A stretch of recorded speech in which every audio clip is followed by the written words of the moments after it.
मेरे भाइयों, जिस मजहब में जो अच्छाइयां हो वो ले लेना चाहिए। अच्छाई जहां से मिले वो हमारी खोई हुई अमानत है, उसे हमें ले लेना चाहिए। और बुराई जिस मजहब के अंदर भी हो, जिस धर्म के अंदर भी हो, उसको छोड़ देना चाहिए, चाहे वो किसी भी मजहब के अंदर पाई जा रही हो। मैं ये कह सकता हूं कि इस्लाम के अंदर कोई बुराई नहीं है, मुसलमानों में बुराइयों की कमी नहीं है। दोनों बातें अलग अलग हैं। फिर सुन लीजिए, इस्लाम में कोई बुराई नहीं है, लेकिन मुसलमानों में किसी बुराई की कमी नहीं है। एक साइंटिस्ट ने कहा था कि मैंने जब धर्मों का मुताला किया तो मुझे सबसे अच्छा धर्म इस्लाम लगा। जब मैंने मजहबों का मुताला किया, हिंदू धर्म, ईसाई धर्म, जैन धर्म, सिख धर्म, यहूदी मजहब, बुद्ध मजहब, इस्लाम धर्म, मैंने सारे मजहब की स्टडी की तो मुझे पढ़ने में सबसे अच्छा मजहब इस्लाम लगा। लेकिन जब मैंने दुनिया घूम कर देखा और हर मजहब के मानने वालों का जायजा लिया, मैंने यहूदियों की बस्ती में यहूदियों को देखा, ईसाइयों की बस्ती में ईसाइयों को देखा, जैनियों की बस्ती में जैनियों को देखा, और हिंदुओं की बस्ती में हिंदुओं को देखा, बुद्धिस्टों की बस्तियों में बुद्धिस्टों को देखा, मुसलमानों की बस्ती में और मोहल्ले में मुसलमानों को देखा। मैंने हर बस्ती में हर मजहब के मानने वालों का जायजा लिया तो मुझे दुनिया की बिगड़ी हुई बदमाश बदकमाश कौमों में सबसे ज्यादा बदतर और सबसे ज्यादा नालायक कौम मुसलमान नजर आई। हकीकत कड़वी मगर हक बजाने में उसने बात कही है। ये क्या बात है कि दूसरों की बुराई हमें सुनकर बड़ा मज़ा आता है, अगर हमारे अंदर भी कोई कमी है तो उसको सुनने की भी क्षमता हमारे अंदर होनी चाहिए। हम उस साइंटिस्ट की तारीफ करते हैं कि उसने हमारे मजहब को गलत नहीं कहा। हम उस साइंटिस्ट की तारीफ करते हैं कि कौमों का मुआयना करने के बाद सबसे ज्यादा कमी उसको अगर नजर आई तो मुसलमानों की नजर आई। उसने क्या कहा, मैंने जब धर्मों का मुताला किया तो सबसे अच्छा मजहब इस्लाम लगा, लेकिन जब हमने कौमों का मुआयना किया तो सबसे बदतर कौम मुझे मुसलमान नजर आई। और आप देख लो 30 करोड़ 35 करोड़ मुसलमान पूरे भारत में, 4 लाख से ज्यादा मदरसे पूरे भारत में, 4 लाख से ज्यादा पूरे भारत में मदरसे, 50 लाख से ज्यादा उलमा। एक लिस्ट दे रहा हूं आपको, गौर कीजिए। मुसलमान कितने? 30 से 35 करोड़। मदरसे कितने पूरे हिंदुस्तान में? 50 लाख, 4.5 लाख, 4 से 4.5 लाख। उलमा कितने? 50 लाख से ज्यादा। इतने मदरसे, इतने उलमा, इतनी बड़ी तादाद मुसलमानों की। मस्जिदें भी मेरे भाइयों मदरसों से कम नहीं, 5 से 6 लाख मस्जिदें पूरे हिंदुस्तान के अंदर। लेकिन नमाजियों की तादाद पर आप गौर करेंगे तो सिर्फ 2%।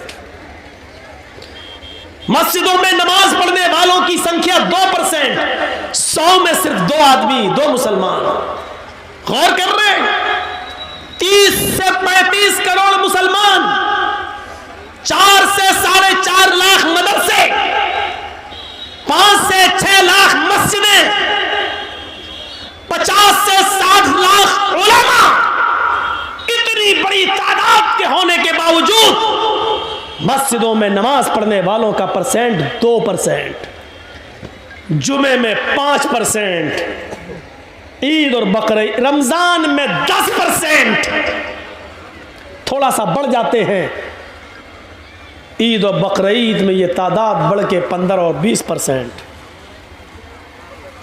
ये 80% कहां गए? और 5 वक्त होने वाली नमाज में 98% मुसलमान कहां? ये मुहासिबा कौन करेगा? ये हिसाब कौन करेगा? तुम अपने बच्चों से उनकी पढ़ाई लिखाई का हिसाब नहीं कर पाते हो, नमाज और रोजे का हिसाब क्या करोगे? अल्लाह के रसूल ने हिसाब किताब बताया था, जब तुम्हारा बच्चा 7 साल का हो तो नमाज पढ़ने का हुक्म दो, ना पढ़े कोई बात नहीं, कभी पढ़ेगा कभी छोड़ेगा, लेकिन 10 साल का हो तो मार मार के नमाज पढ़ने ले जाओ, अगर नहीं पढ़ता तो मारो। नबी ने तरीका बताया था, नमाज पढ़ने के लिए आदत बनवाई थी और 10 साल के बाद मारने का हुक्म दिया लेकिन जब बाप ही नमाज नहीं पढ़ता तो वो अपने बच्चे को क्या मारेगा? है? हम तसव्वुर करें, गुस्सा आता है। मैं ये नहीं कहूंगा कि गुस्सा नहीं आना चाहिए, गुस्सा जिंदों को आता है, मुर्दों को नहीं। गुस्सा जिंदों को आता है, मुर्दों को नहीं। मैं बिल्कुल नहीं कहूंगा कि तुम्हें गुस्सा नहीं आना चाहिए, गुस्सा आना चाहिए, लेकिन गुस्सा कब आना चाहिए? कब? जब कोई जय श्री राम का नारा लगाए तो उसके जवाब में तुम अल्लाहू अकबर का नहीं। गुस्सा तब आना चाहिए जब आप अपने बेटे के हाथ में शराब की बोतल देखें। गुस्सा तब आना चाहिए जब रात के 12 बजे आपकी जवान बेटी बिस्तर पर लिहाफ और रजाई के अंदर मोबाइल चला रही है और फेसबुक चला रही है, एंड्रॉइड मोबाइल इस्तेमाल कर रही है। आपको गुस्सा आना चाहिए। आपको गुस्सा आना चाहिए कि आपकी बीवी पूरे दिन बाजार में शॉपिंग करती रही और शाम को घर आई। आपको गुस्सा आना चाहिए कि बेपर्दगी के साथ वो घर से निकली तो किसकी इजाजत लेके गई। आपको गुस्सा आना चाहिए कि आपकी बेटी स्कूल जाती है तो किसके साथ जाती है और किसके साथ आती है। उसके आने और ले जाने के लिए कौन, आपने किसको मुतय्यन किया है। अकेले अगर जाती है या मोहल्ले की चंद सहेलियों के साथ जाती है तो आपको उन मोहल्ले और गांव की चंद सहेलियों पर एतबार कैसे है? क्योंकि सहेलियां एक दूसरे की सहेली होती है। तो मेरी मत कहना, मैं तुम्हारी नहीं कहूंगी। तुम अपने बॉयफ्रेंड के साथ जाओ, हम अपने बॉयफ्रेंड के साथ जाते हैं और घर जब पहुंचेंगे तो हम लोग एक साथ हो लेंगे, तुम हमें फला जगह पे मिल जाना। आपने अपनी बेटी को गांव की चंद लड़कियों के साथ स्कूल जाने की इजाजत कैसे दे दी? और दे दी तो आपने उसका पीछा करके कभी देखा? कभी आपने पूछा कि स्कूल से ये लड़की कितने बजे गई, हमारे घर पे कब पहुंचती है? ये हिसाब किताब कौन करेगा? मुसलमानों, तुम हिसाब किताब करने वाली कौम हो। तुम बच्चों के लिए अगर बाप हो तो अपने बच्चों का हिसाब लो, शौहर हो तो अपनी बीवी का हिसाब लो, अगर भाई हो तो अपनी बहन का मुहासिबा करो। मुहासिबा जिंदे करते हैं, मुर्दों से हिसाब नहीं लिया जाता है। हिसाब जिंदों से तलब किया जाता है, मुर्दों से नहीं। तुम जिंदा कौम हो, हम तुमसे हिसाब ले सकते हैं। ये मदरसे में कितना चंदा हुआ है आपने दिया है, आप हिसाब लो मदरसा कमेटी से। मदरसे कमेटी के लोगों को बुरा नहीं मानना चाहिए, क्योंकि एक एक रुपया आपकी अमानत है, आपके बच्चों पर ही खर्च होगा। इसलिए हिसाब जिंदे लेते हैं, हिसाब जिंदे देते हैं। हजरत उमर जब मिंबर पे खड़े हुए और नई कमीज पहनकर खुतबा देने लगे तो एक नौजवान उठा और कहने लगा, उमर खुतबा देना बंद कर, तकरीर करना बंद कर, खुतबा नहीं देने दूंगा। हजरत उमर ने कहा क्यों, वजह क्या है? कहा पहले इस बात का हिसाब दो, ये नया कुर्ता तुम्हारे पास कहां से आया? तुम्हारी तनख्वाह बैतुल माल से इतनी नहीं है कि तुम नई कमीज सिला सको, आज नया कुर्ता तुम्हारे पास कहां से आया? हजरत उमर कहने लगे कि इसकी सफाई मेरा बेटा देगा। हजरत उमर फारूक का बेटा उठता है, सफाई पेश करता है कि बैतुल माल में जो चादरें आई थी वो सारे मुसलमानों में तकसीम होना थी। एक एक चादर सबको मिली, मेरे बाप को भी एक चादर मिली, मेरे बाप ने उसी चादर की कमीज बनवा ली है। नौजवान खड़ा होता और कहता, अमीरुल मोमिनीन, एक एक चादर सबको मिली थी, मुझे भी मिली थी। मैं दर्जी के पास गया था, टेलर के पास गया था, मैंने अपना माप दिया, उस चादर में मेरी कमीज नहीं बनी। तुम तो हमसे ज्यादा लंबे हो, हमसे ज्यादा चौड़े हो, हमसे ज्यादा लंबे चौड़े हो और मोटे तंदुरुस्त भी हो, फिर तुम्हारी एक चादर में कमीज कैसे बन गई? उनके बेटे ने खड़े होकर जवाब दिया, नौजवान, एक चादर मुझे भी मिली थी, सबको एक एक चादर मिली थी, मेरे बाप को भी मिली, मुझे भी मिली, सबको एक एक मिली तो उसमें मुझे भी मिली। मेरे बाप की अपनी चादर में जब कमीज नहीं बनी तो मैंने अपनी चादर भी अपने बाप को दे दी। मेरी और अपनी दोनों कमीजें मिलाकर मेरे बाप ने दोनों चादरें मिलाकर कमीज बना ली। नौजवान कहने लगा, बैठ गया, अमीरुल मोमिनीन, अब मुझे इत्मीनान हो गया, अब मैं सेटिस्फाई हो गया, अब आप खुतबा दीजिए। जिंदा लोग हिसाब लेते हैं और जिंदा लोग हिसाब देते हैं। न हिसाब लेने पर गुस्सा होना चाहिए, न हिसाब देने पर गुस्सा होना चाहिए। हिसाब जिंदे लेते हैं, हिसाब जिंदा देते हैं। गुस्सा जिंदों को आता है, मुर्दों को नहीं। हम नहीं कहते कि गुस्सा दबाओ, हम नहीं कहते कि गुस्से को तुम पी जाओ, हम कहते हैं गुस्सा उठाओ, गुस्सा उभारो, गुस्सा निकालो, भड़ास निकालो। लेकिन जायज़ जगह पर, नाजायज़ जगह पर नहीं। अल्लाह के नबी को भी गुस्सा आता था, और गुस्सा इतना आता था कि आपकी आंखें सुर्ख हो जाती थी और ऐसा लगता था जैसे किसी ने अनार का रस, अनार का जूस किसी ने नबी अकरम की आंखों में डाल दिया हो। इतना गुस्सा आता था जनाब मोहम्मद रसूलुल्लाह को, लेकिन नाजायज़ बात पर नहीं, जायज़ बात पर गुस्सा आता था। आज दुनिया की कौमें आज हमारा मजाक उड़ाती हैं और हम मुश्तइल हो जाते हैं। यहाँ गुस्सा नहीं आना चाहिए। मसलन अभी कुछ दिनों पहले एक आदमी ने इस्लाम को बहुत बदनाम किया, कुरान को लेकर बहुत बातें कहीं, हमारे नबी को लेकर बहुत बातें कहीं, लेकिन हम नहीं समझ पाए कि वो सारी बातें कहने के पीछे कौन है। हम नहीं समझ पाए, वो बातें कह नहीं रहा, उससे कहलवाई जा रही है, और कौन कहलवा रहा है ये भी मैं जानता हूं, लेकिन हम न नाम ले रहे हैं, न आपको बताना चाहते हैं और न नाम लेना चाहते हैं। आज की नौजवान नस्ल, हमारी बेटियां, हमारी लड़कियां, आप बैठे हो खामोश हो, सोचो क्या प्लानिंग हो रही है हमारी बेटियों के बारे में। कभी सोचा आपने ठंडे दिल से? कभी सोचा है आपने? सोचिए मंसूबे क्या हो रहे हैं। गुस्सा आना चाहिए, लेकिन जायज जगह पर, नाजायज जगह पर नहीं। एक आदमी को साथ मिला सरकार का, गवर्नमेंट का, और उस आदमी ने कुरान का मजाक उड़ाया, हमने उसको नंगा किया। एक आदमी जय श्री राम के नारे लगाकर हमें उकसाता है, हमें मुश्तइल करता है, और हम भी उसके जोश में आ जाते हैं और हम भी उसके अपोजिट दूसरे नारे लगाते हैं। अरे यही तो वो चाह रहा था, आपने जो चाह रहा था आपने उसके मकसद को पूरा कर दिया, आपने उसके मकसद को पूरा कर दिया। आपको ऐसा नहीं करना था। नहीं, आपको मालूम है कि हिंदुस्तान में उनका कुछ नहीं होगा।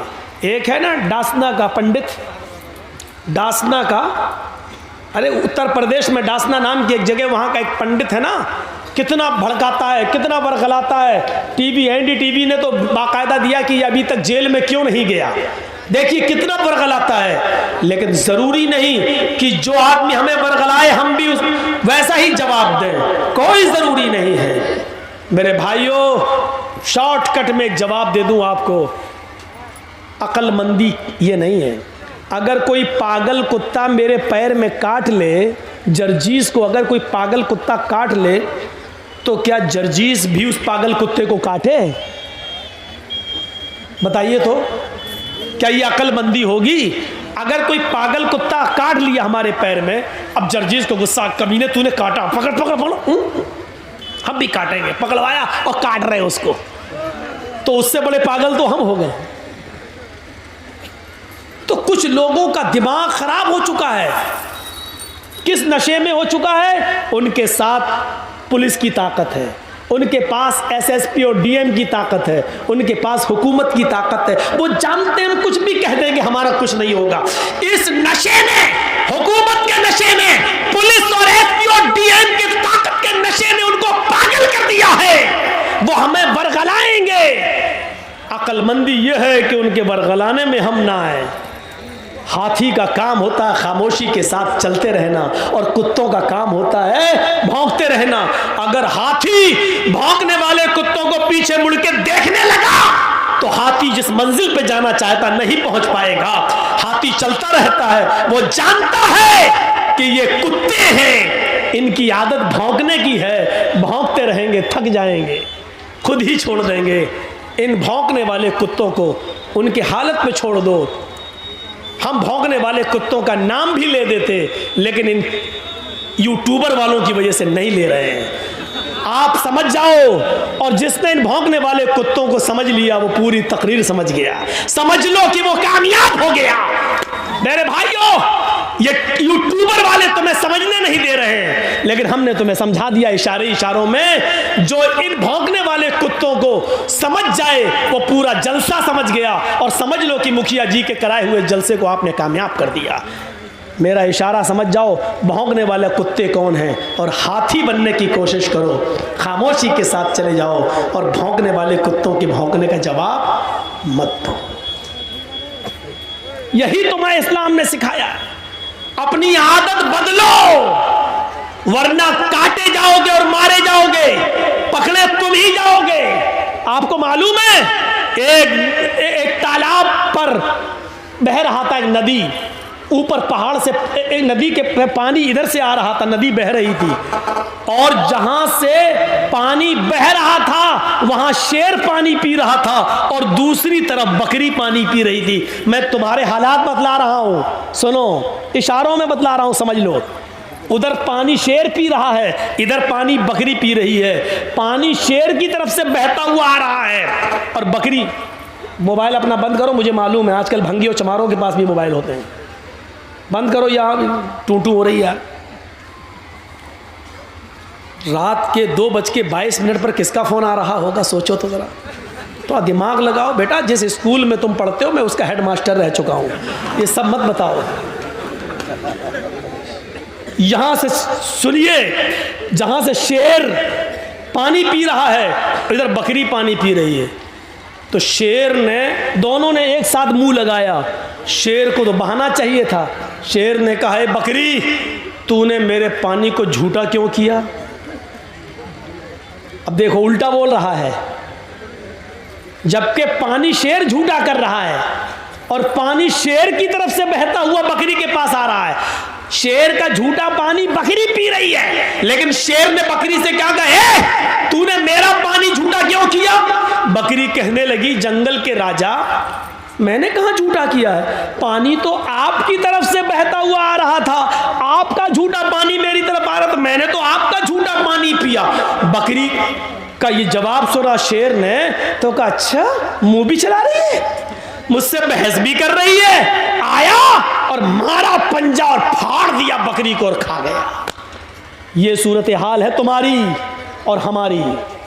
अगर हम जायज़ बात भी करेंगे तो पकड़ी जाएगी, और वो नाजायज़ बात भी करेंगे तो नहीं, क्योंकि पावर है, नशा है।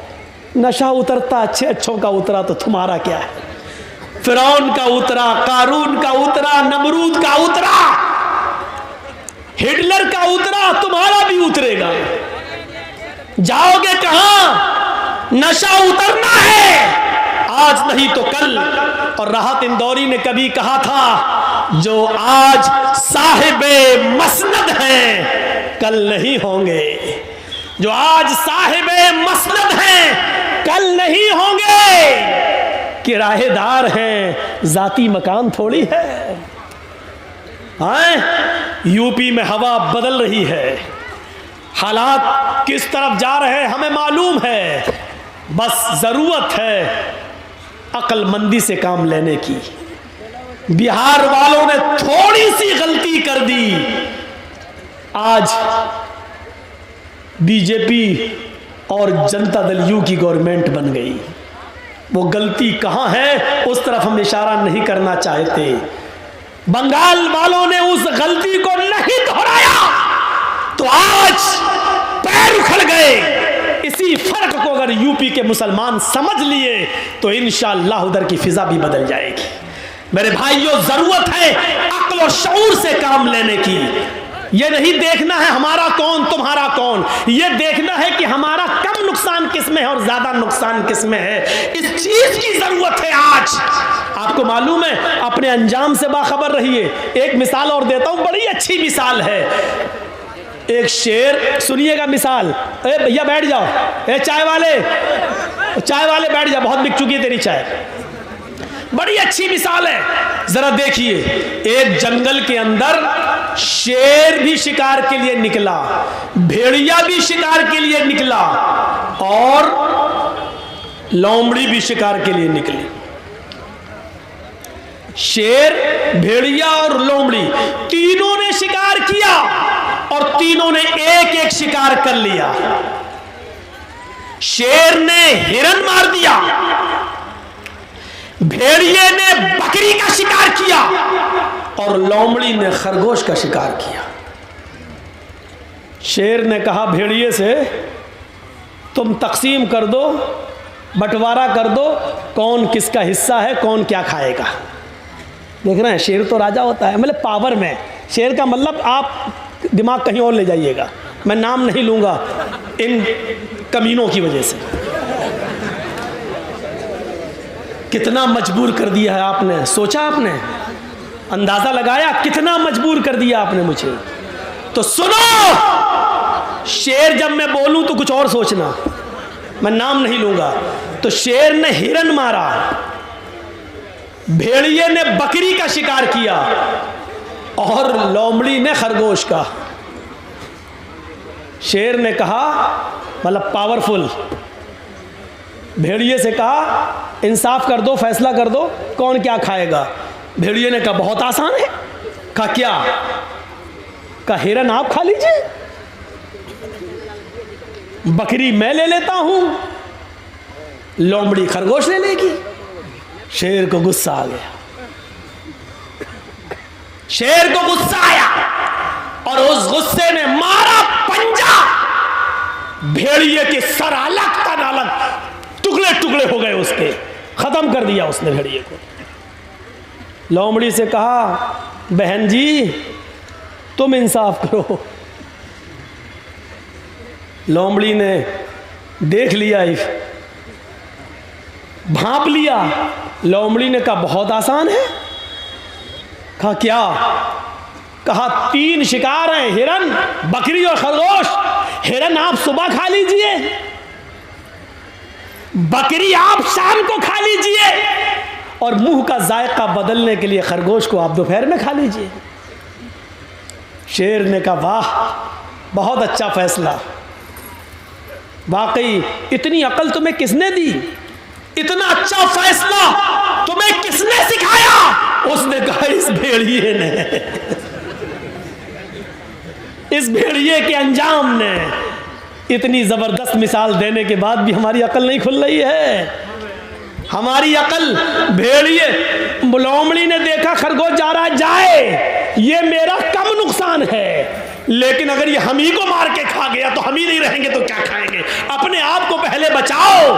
तो मेरे भाइयों, इस वक्त ये मत देखिए कि कौन आ रहा है, इस वक्त ये देखिए कि हमारा बड़ा नुकसान किसमें और छोटा नुकसान किसमें है। इसलिए बड़े नुकसान से बचाने के लिए छोटा नुकसान अपने आप को कर देना चाहिए अपना। इसलिए बिहार वाले बड़े नुकसान को समझ नहीं पाए, छोटा नुकसान नहीं कर सके, इसलिए दोनों नुकसान से महरूम होकर उसी बड़े नुकसान में फिर पल रहे हैं। बंगाल वालों ने लात मार दी, बड़े नुकसान से अपने आप को बचा लिया और छोटा नुकसान उन्होंने कर दिया।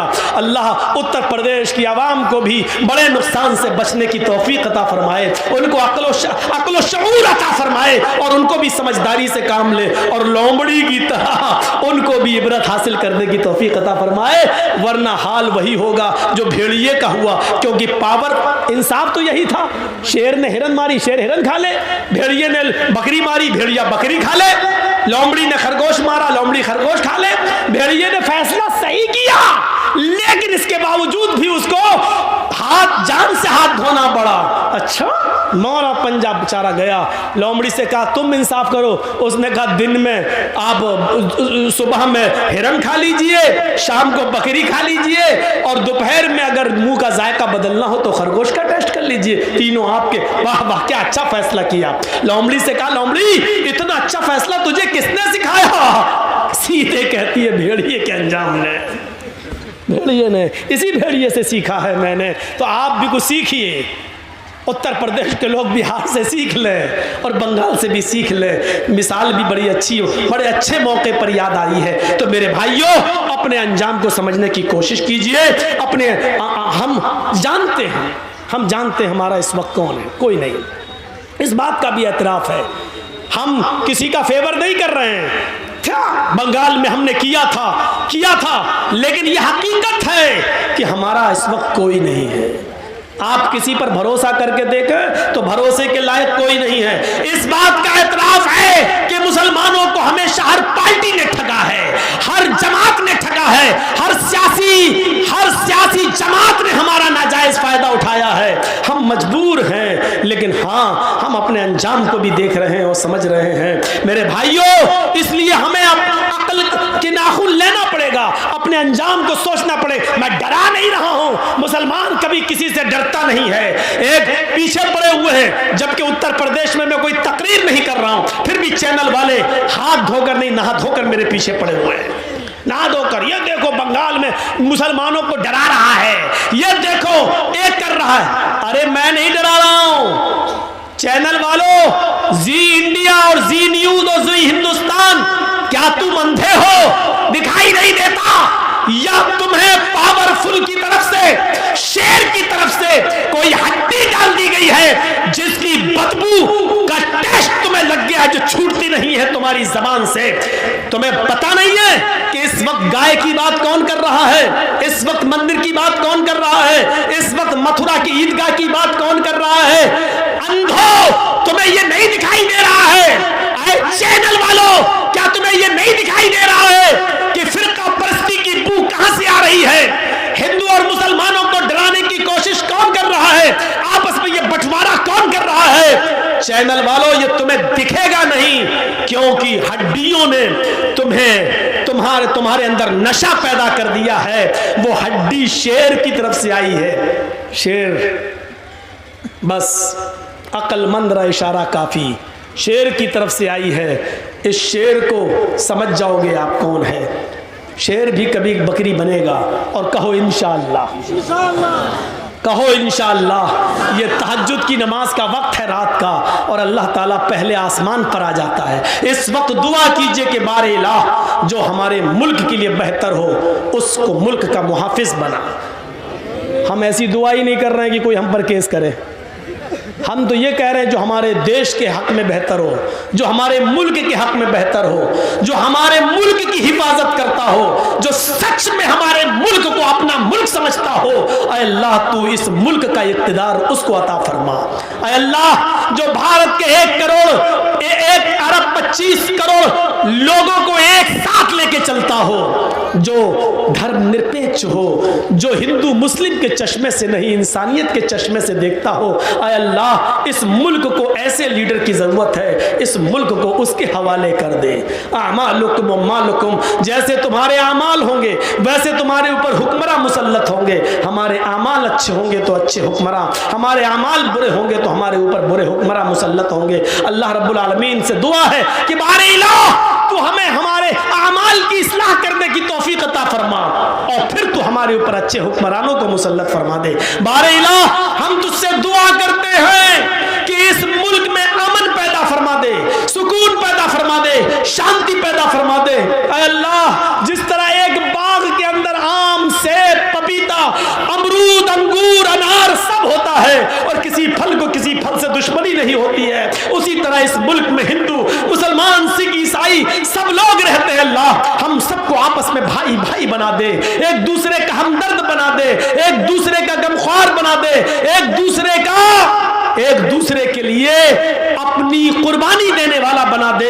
ऐ अल्लाह, एक दूसरे का दर्द कांटा हिंदू को चुभे तो उसका दर्द मुसलमान अपने दिल में महसूस करे, और कांटा मुसलमान को चुभे तो उसका दर्द हिंदू अपने दिल में महसूस करे। हमें ऐसा एक दूसरे का हमदर्द बना दे। ऐ अल्लाह, गंगा जमनी तहजीब जो हमेशा हमारे मुल्क में कायम रही, कुछ लोग इस गंगा जमनी तहजीब को मिटाना चाहते हैं। बारे इलाह, जो लोग हिंदू मुस्लिम एकता को मिटा रहे, अल्लाह तू उनको मिटा दे। ऐ अल्लाह, जो हिंदू मुस्लिम एकता को खत्म करना चाहते, अल्लाह तू उनको खत्म कर दे। ऐ अल्लाह, जो इस मुल्क के अमन, चैन और सुकून और शांति को भंग करना चाहते हैं, अल्लाह तू उनको भंग कर दे।